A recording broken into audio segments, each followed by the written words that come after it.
pag-aaral ang mga eskola ng bayan. Kailangan po natin pumasok at magbabad sa baha para lamang makapasok sa ating mga silid-aralan na kaisisikip at kahihirap ng ventilasyon. Habang ang mga katulad ni Sara Diskaya, mga kontraktor at mga politikong gahaman ay nagkakamal ng yaman mula sa ating mga kinabukasan. Kaya mga kasama, babad na ba kayo? Ang sigaw natin, panagutin ng mga kontraktor, panagutin ng mga nagkakamal ng yaman, panagutin siyang mga Diskaya. Mga kasama, ang iisang panawagan po natin, ang tanging kontratang dapat harapin ng mga kontraktor at ng mga politikong gahaman ay ang kanilang kontrata na harapin ang kanilang pananagutan sa bayan. Naniniwala ba kayo doon?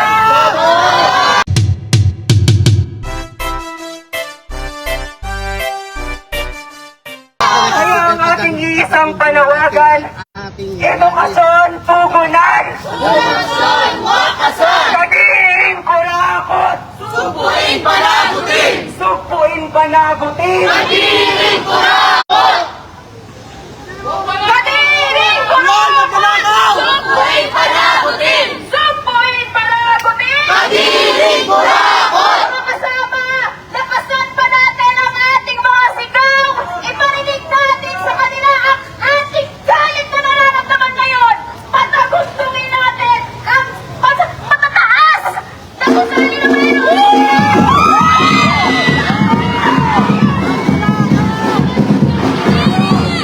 Kadiring kurakot! Supuin panagutin! Kadiring kurakot!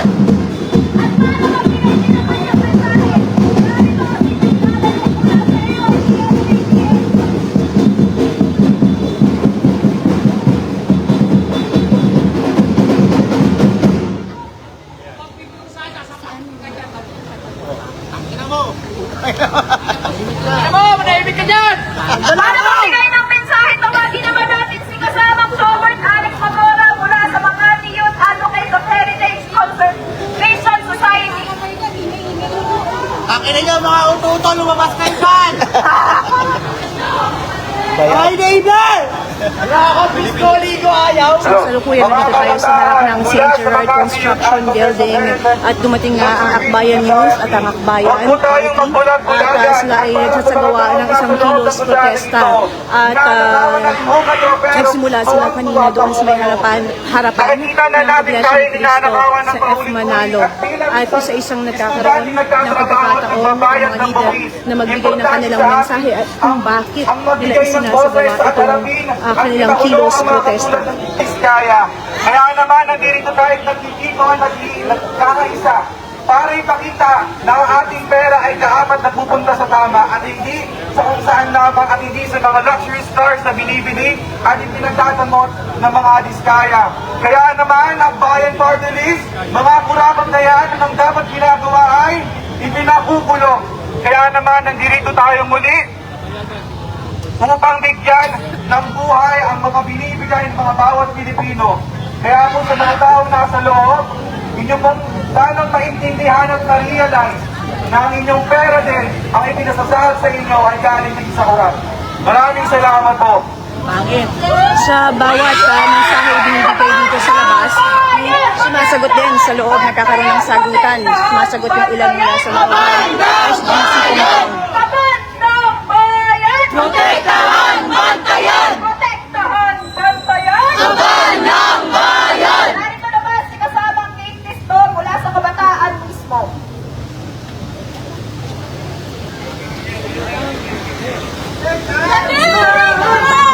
Supuin panagutin! Kurakot! Supuin panagutin! Mga kasama, bilang kabataan, sobrang sakit at nakakagalit na nakikitang ninanakaw ang pondo na dapat sa ipinangakong trabaho sa pinangakong proyekto para sa komunidad. Ang dami ng pondong ninakaw pero wala tayong naisipang pagbabago. Bilang kabataan para sa amin, hindi lang ito pondong mawawala. Isa rin itong tiwala, isa rin itong kinabukasan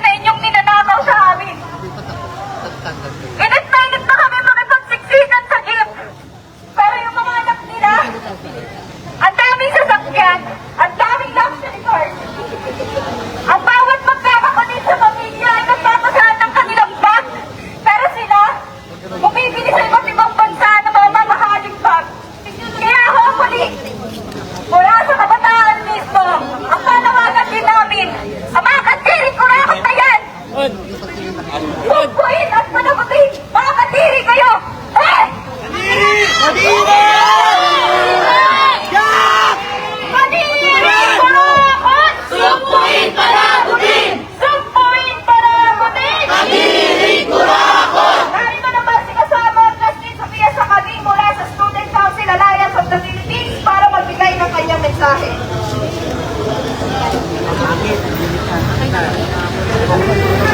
Kadiri! Kurakot! Sumpuin panagutin! Sumpuin panagutin! Kadiri kurakot! Corruption, wakasan, edukasyon, tugunan! Edukasyon, tugunan, corruption, wakasan! Ako po si Sofia mula sa Student Council Alliance of the Philippines. Ang pinakamalawang at pinaka-komprehensibong hanay ng mga student councils at student organizations sa buong bansa. Nakakalungkot at nakakagalit. Isipin po natin ang araw-araw na danas naming mga estudyante.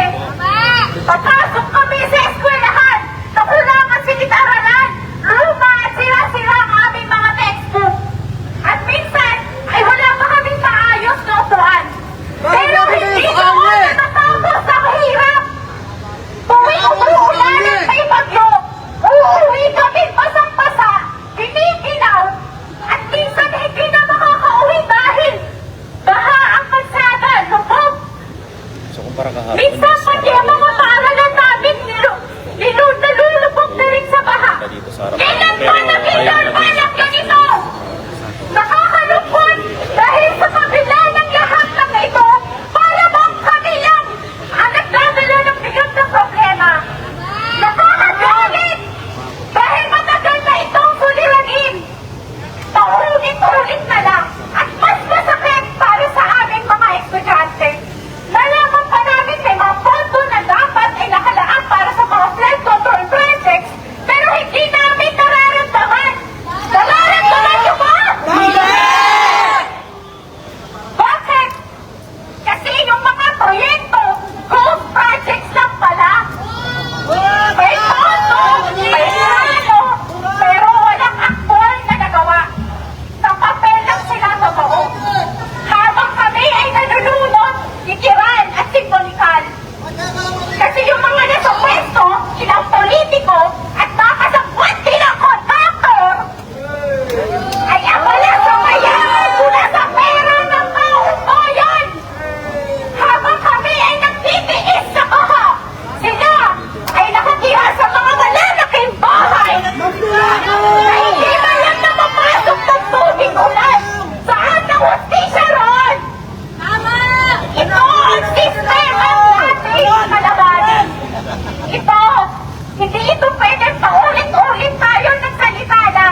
sila ay malalantad. Ito na yun, mga kasama. Ito na ang patunay na ginagawa tayo ng mga kupal na politiko at mga contractors na to.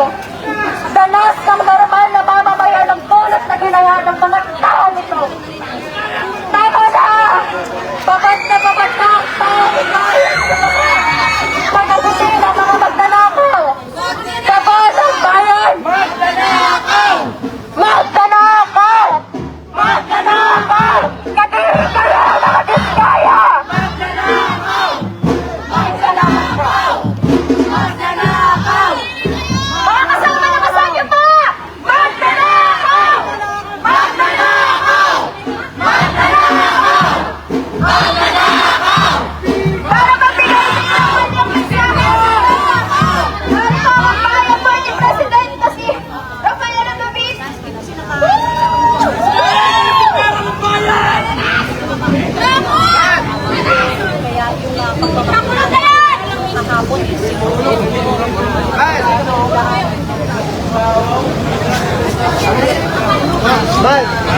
Pansigyan nyo, kasalukuyan ay nandito tayo sa harap ng SGC building kung saan sinasagawa ang kilos protesta ng Akbayan Party kasama ang kanilang Akbayan News.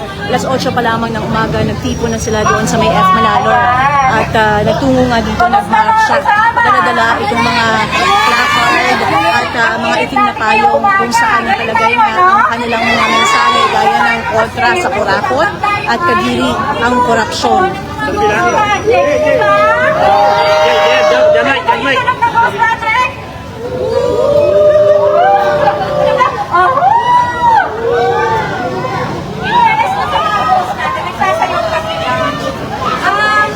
Alam niyo po, ito na mga circle sa mga mundo ng buhay natin. Ay, pinapalayas! Pinapalayakong lugar, isang magandang pagkukuryento, ang Ghost Project. Wala akong lugar sa ating pangkalaan ang mga multo, hindi mo ba? At lalong bawal ang mga magnanakaw! Ang mga ghost projects dapat po in-exercise natin yan. At alanganan yung mga kurakot dapat pinapanagin. Sa anunsyo ng grupo sa kanilang social media page, tinakda nga nila yung kanilang kanilang rally ngayong araw na ito at bahagi ng kanilang aktibidad ang simbolo nga ng pagdadala nitong mga payong at mga placard bilang kanilang panawagan sa mamamayan kontra sa korupsyon. Nilalas pala ni Coco. 30-40%. Kaya hindi po pwedeng magiging Ngayon na nagsasalita ay ang Akbayan President na si Rafael David at kasama nila ang ilang mga student leaders na nagbigay din ng kanilang mga sigaw at mensahe. Makikita naman natin kanina pang umaga naka-standby na ang Peace and Order Department at ang Pasig City Police sa pamumuno ng kanilang mga Diba, hepe. nagkaroon ng travel lookout kasi baka tumakas ka ng bansa. Yung mga kurakot. Papayagan ba natin sila mahatakay? Hindi. At lalong hindi natin nahayaan na yung pera natin baka ilipat na nila sa ibang bansa. Papayagan ba natin yun? Hindi, dahil iba yan. Kaya hindi tayo papayag. At lalong hindi natin tatanggapin na makakatakas sila at nakikatakas nila ang pera natin. Kaya, ano uli yung sigaw natin ngayong umaga? Kadiring kurakot! Supuin panagutin! Kadiring kurakot! Supuin panagutin! Noong August 29, nagsagawa rin ng protesta sa parehas na lugar ang Akbayan Party List sa pangunguna naman ni Representative Percy Sendanya upang kondenahin ang mga aligasyon ng anomalya laban sa pamilya Deskaya sa flood control projects. Ayon sa grupo, ang kanilang pagkilos ay tugon nila matapos hindi nga tanggapin noon ng SGC yung panawagan ng imbitasyon ng Congress para nga doon sa hearing. Kahapon nagkaroon din medyo naging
experience ang kahirapan sa mga pamilya na ay enjoy yung luxury lifestyle, lifestyle, at ginamit din nila ang kaugnay dito sa mga luxury vehicles na mga diskaya.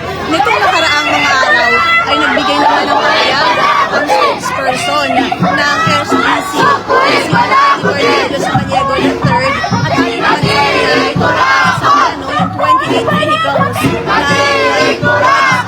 ay may permit at may legal na dokumento.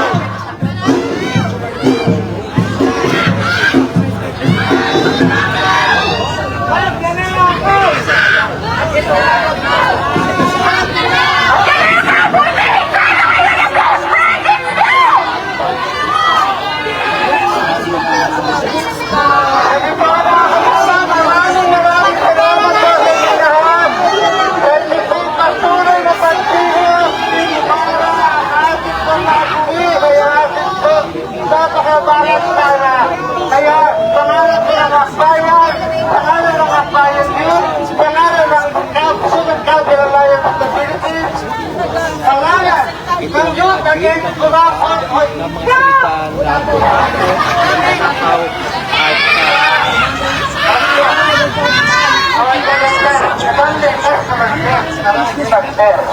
alam nyo, sa Manila, ibang proyekto ng Biskaya hindi binayaran ng buwis.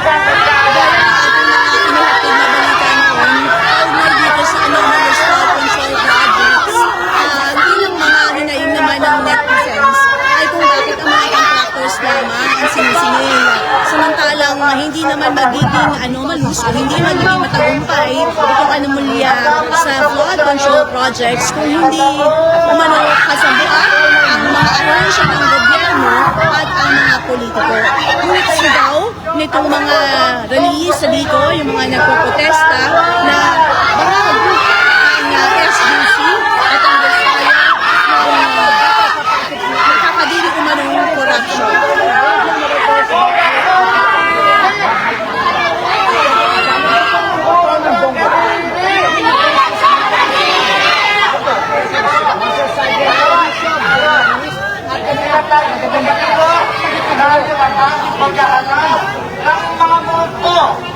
Ay mananatili dahil ang mga close project na yan ay naating nahanap dahil po ay patuloy nakasibok at ibang lahat ng mga pamahalaan at ng mga ahensya ng pamahalaan. Maraming salamat. At tayo salamat. Kaya natin sinasama sa mga sinasama ang ating mga tayo po ay tumanay muli dahil tayo po ay babalik ko sa tangagat at tempo. So, hanay lang tayo. Hanay tayo